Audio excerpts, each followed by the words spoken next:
Olá, sejam todos muito bem-vindos. Esse é o nosso episódio 6 do documentário Origens, Como Surgem as Doenças.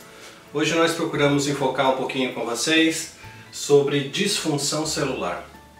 Disfunção celular que reflete, na verdade, a condição do ser humano como um todo.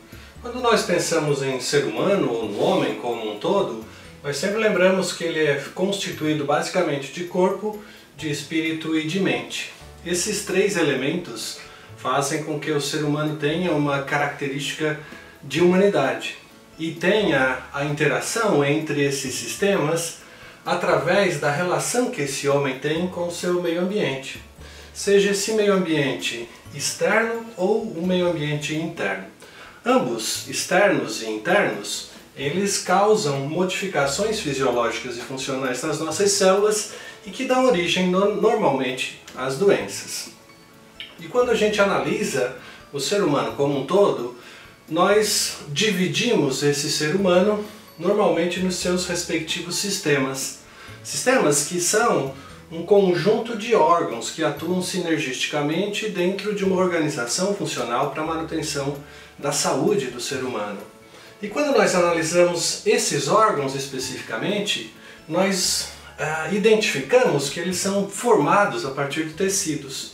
Esses tecidos organizados dentro de uma característica funcional de relação entre essas células que constituem esse aparelho, esse tecido, dão origem então à sua unidade morfológica funcional, que é, em última análise, a célula. E é essa célula que promove todas as respostas fisiológicas que organizam o nosso organismo dentro das suas funcionalidades, sempre em resposta a esses estímulos que chegam do ambiente interno ou do ambiente externo. Muito bem, quando a gente analisa o corpo humano dessa forma, nós percebemos que todas as modificações celulares é que acabam originando as doenças. E para entendermos então a fisiologia e as respostas fisiológicas que essas células promovem no ser humano, é preciso que a gente conheça um pouquinho melhor sobre os constituintes que fazem com que a célula tenha uma característica de homeostase. Homeostase que é o equilíbrio dinâmico entre o ambiente interno e externo. E se nós analisarmos a célula, ela é constituída de dois ambientes bem definidos, que nós chamamos de líquido extracelular e de líquido intracelular. Cada um desses ambientes, divididos e separados, isolados entre si, por uma membrana semipermeável que nós chamamos de membrana celular. Essa membrana celular, ela se caracteriza basicamente por uma propriedade muito interessante que é a semipermeabilidade. O que isso significa?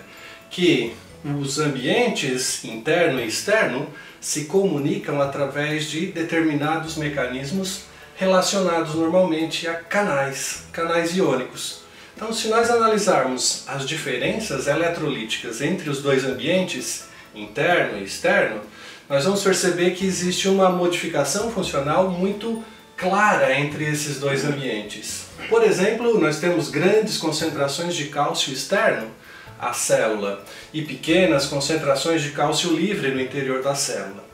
Nós vamos perceber também que existe uma grande concentração de sódio no ambiente extracelular e uma pequena concentração desse íon no ambiente intracelular.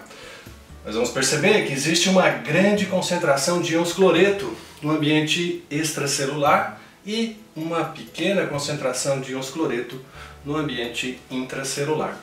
Diferente dos demais íons, o íon potássio ele está em concentrações muito mais elevadas dentro do ambiente intracelular e pequenas proporções desse íon no ambiente extracelular. O que nós percebemos então que quando essa célula e essas características eletrolíticas estão em equilíbrio, a célula, por essa diferença de potencial eletrolítico, gera uma voltagem de membrana em torno de 60 mV negativas. Então, menos 60 mV, menos 70, menos 55, dependendo do tipo celular.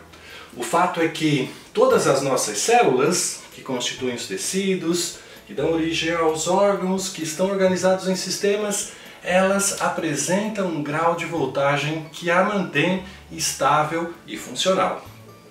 Muito bem, quando nós analisamos as possibilidades de interação entre os líquidos intra e extracelular, nós percebemos que é possível, em determinadas situações de estímulo ambiental, a célula responder abrindo seletivamente esses canais. E esses canais, uma vez abertos, eles podem então modular o influxo desses íons para o interior da célula ou seu respectivo efluxo, mantendo e proporcionando à célula modificações na característica de voltagem dessa membrana. E são essas modificações de voltagem que produzem respostas fisiológicas e funcionais no tecido onde está acontecendo o aparato elétrico.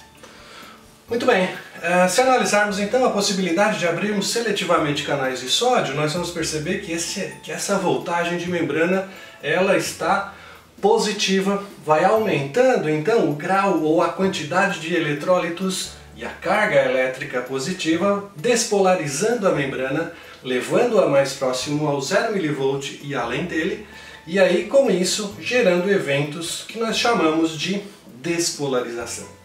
Da mesma forma, os eletrólitos, os cátions, cálcio, são capazes de permear a membrana, sob determinadas condições de estímulos novamente, produzindo um influxo desse íon e uma despolarização da membrana.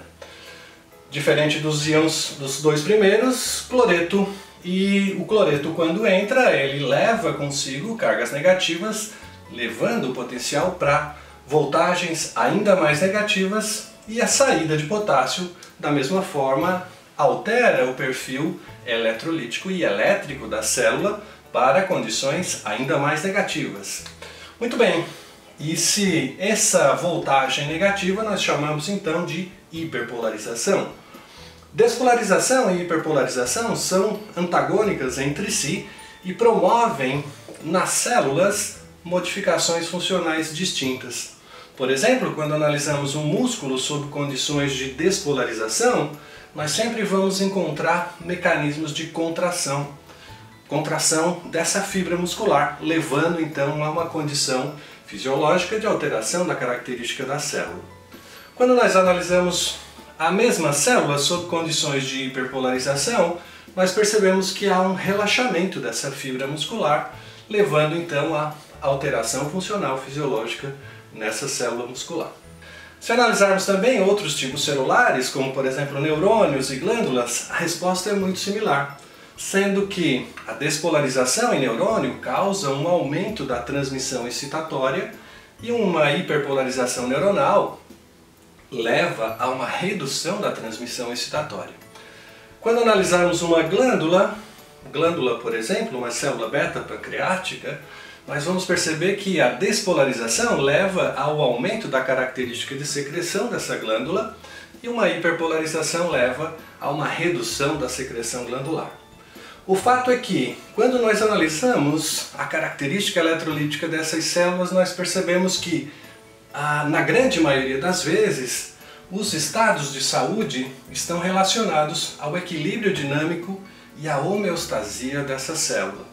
O que nós trabalhamos efetivamente na fitoterapia é levar as condições para que haja uma manutenção da integridade homeostática da célula, levando com isso o organismo inteiro a condições de saúde e preservação da qualidade de vida do ambiente interno e externo, para que o homem responda adequadamente aos seus estímulos ambientais. Muito bem, nos vemos então na próxima semana com mais um capítulo do nosso documentário Origens, como surgem as doenças. Até lá!